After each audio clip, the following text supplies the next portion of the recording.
Hi there, I'm Tim Retchford. I'm the physiotherapist for the Australian ski team.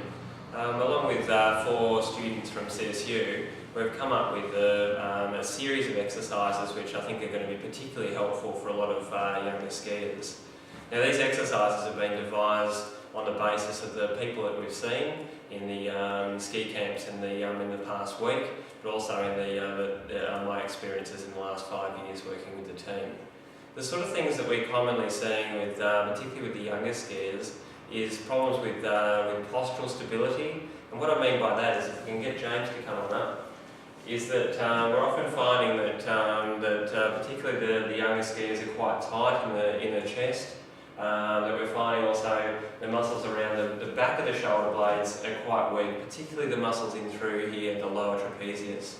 Other issues that we're finding, and this is something that the coach Finn Marsden is also reporting with technique analysis, is a lot of skiers are quite weak in through the stabilisers of their lower back, which are muscles deep in here, also in the abdominal cavity.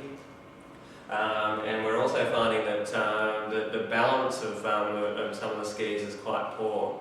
Now, the upshot of this is that for all your hard training, you often will find it quite difficult to ski on a flat ski and to be able to get good power through your poles. So I'm hoping that taking on board some of these exercises can make a big difference to your performance and also reduce your chance of injury. So the sort of exercises we're doing are thinking about stretching, and we're targeting certain muscle groups which we think are important for cross-country skiers. So primarily the chest, also the low back and the gluteal muscles. So with stretching, then what we want to be able to do is to hold these stretches steady for about 20 seconds, repeat them a couple of times, and do them on both sides, even if you're only feeling discomfort on one side.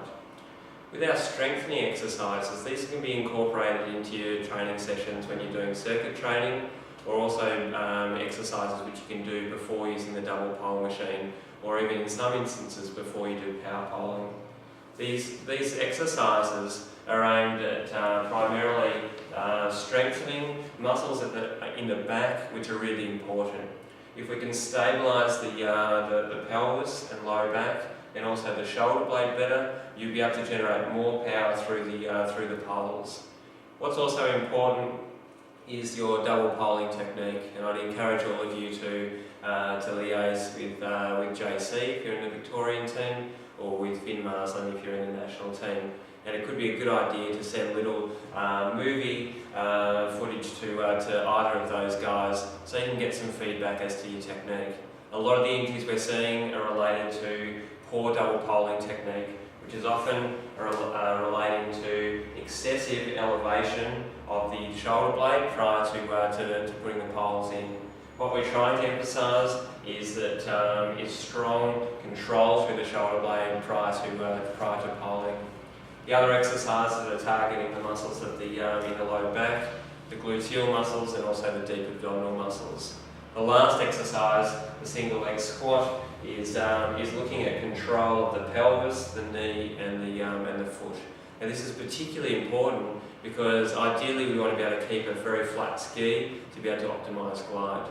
So go through these exercises. You shouldn't be feeling any pain when you do them, and if you need any advice, in the first instance, speak to JC or to Finn, and if you are coming through Mount Beauty, make sure that you do catch up with me at my practice. Okay, so all the best with the exercises, and I'll catch up with you at the next training camp.